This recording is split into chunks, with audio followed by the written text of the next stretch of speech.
केजरीवाल जी ऐसा काम कर रहे हैं। देखो आज तक महिलाओं को दिल्ली केंद्र इतने साल से दूसरों की सरकार से किसी ने सोचा दिल्ली के बारे में। आज दिल्ली में लाई नहीं जाती वैसा, नहीं तो सारी रात हम लोग सोते नहीं थे। जब से केजरीवाल जी की सरकार आई, पानी हुआ, हमें क्या चाहिए, मूलभूत सुविधाएं। और राम रावण के युद्ध को तेजी आती नहीं, बजट को बजट बोलता है, क्या बताएगा वो? उसकी बात भी मत करो, चला जाए, अच्छा यही है। एक छोटा सवाल है, जैसे आप सवाल उठा रहे हैं डिग्री पर, सवाल की कोई बात नहीं है, सवाल की कोई बात नहीं करनी। देश का पिताजी कौन है? राम मोदी जी। मोदी आपके पिताजी आपके साथ क्या करते हैं? वो करे, काम करे। कुछ दिन पहले कांग्रेस 24 में वापस जा रहे हैं।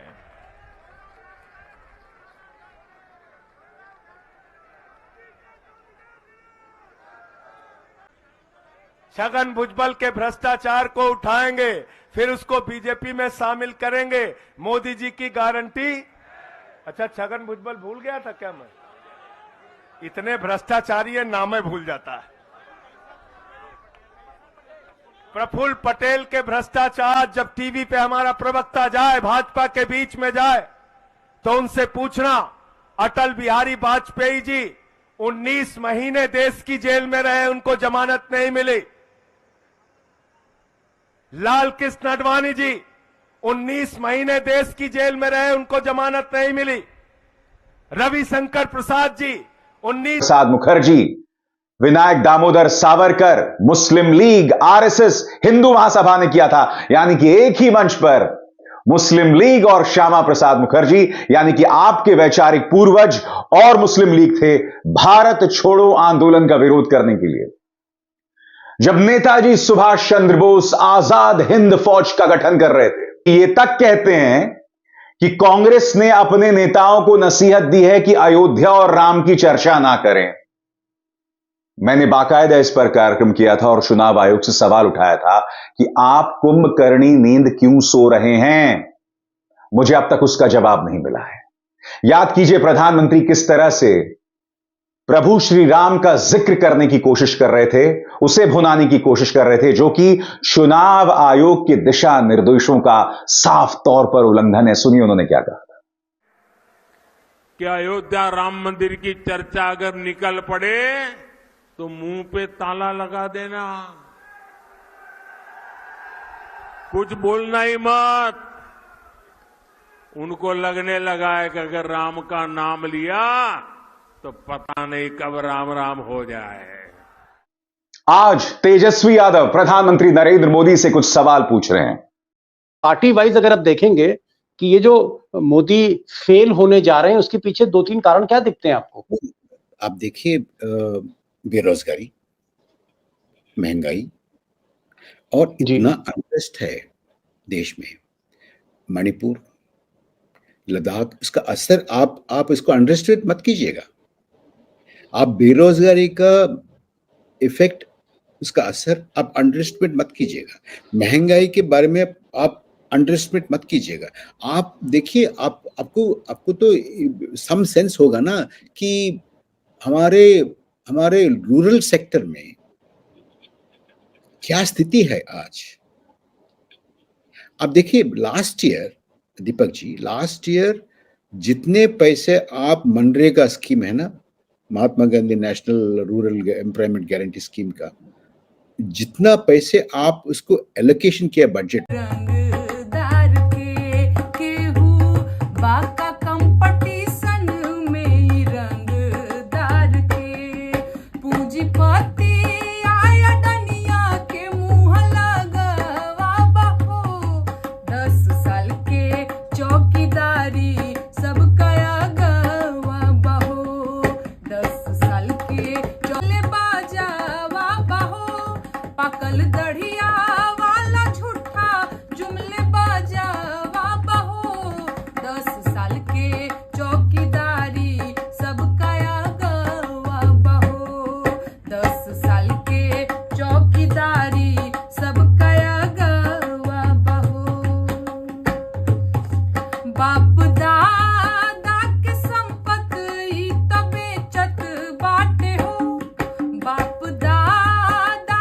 तो जी हाँ दोस्तों, आपको दिखेगा इस वीडियो में गोदी मीडिया का सच। गोदी मीडिया का सच क्या है दोस्तों? गोदी मीडिया का आपके बारे में जानते हो, हिंदू मुसलमान के नाम पर लड़ाना और समाज में भेदभाव करना, यही गोदी मीडिया का काम है।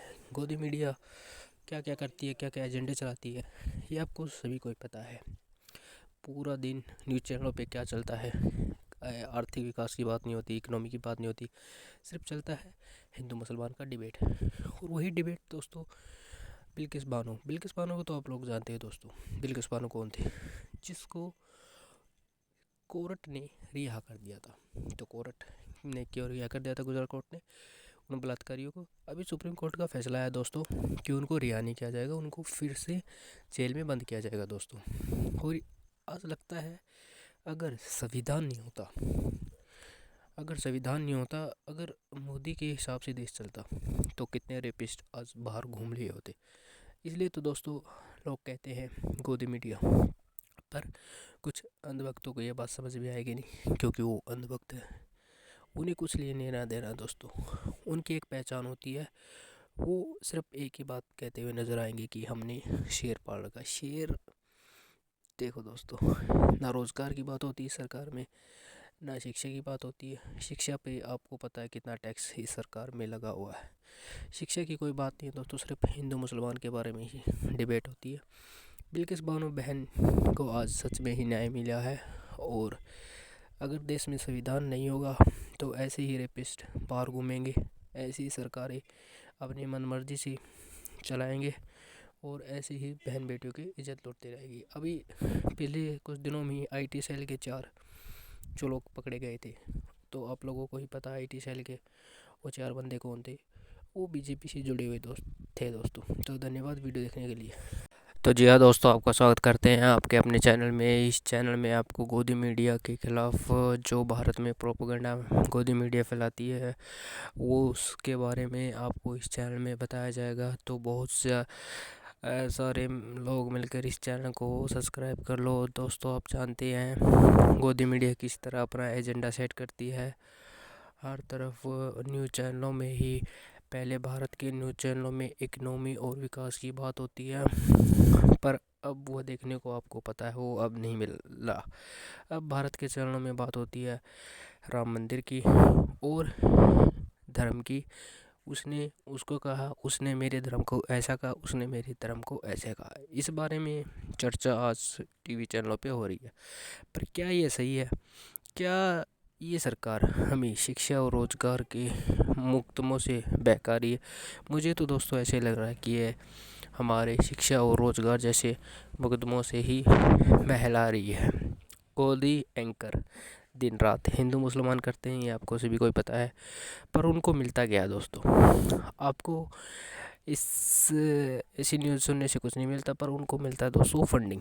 पीछे से इतनी ज़्यादा फंडिंग होती है, आपको पता नहीं, करोड़ों रुपया गोदी मीडिया को दिया जाता है ताकि वो एक प्रोपेगेंडा सेट करे भारत में रहने वाले उन अंधभक्तों के लिए जो सोचते हैं कि उनका धर्म खतरे में है। पर ऐसा कुछ नहीं है दोस्तों, किसी का धर्म कभी खतरे में नहीं आता। खतरे में होता है सत्ता की कुर्सी। जैसे कि आपको दोस्तों पता है 2014 से पहले महंगाई के बारे में, पेट्रोल भी 60 रुपये का मिलता था और एक स्प्लेंडर बाइक भी 60,000 रुपये मिलती। पर आज की डेट में दोस्तों उल्टा है, स्प्लेंडर 1 लाख रुपये की हो गई है और तेल का भाव तो दोस्तों आपको पता ही है। और इसका कारण ये नहीं है कि कोरोना के समय कुछ नहीं होता दोस्तों। देश के अरबपतियों ने, मंदिरों ने इतना फंड दिया था भारतीय सरकार को, पर वो फंड भी अब सरकार दिखा नहीं रही। मतलब वो फंड भी सरकार वो चाट गई है। कोरोना कहाँ होता है दोस्तों? लोगों को लगता है कोरोना है, पर जब कोरोना था तो प्रधानमंत्री नरेंद्र मोदी बंगाल की यात्रा कर रहे थे, ज़ोर शोर से चुनावों का प्रसार कर रहे थे। तो कोरोना कहाँ है दोस्तों? कोरोना कुछ नहीं है दोस्तों। हम लोगों को मूर्ख बनाए रखने के लिए ये सरकार किस तरह से मीडिया का सहारा लेती है, बाबाओं का सहारा लेती है।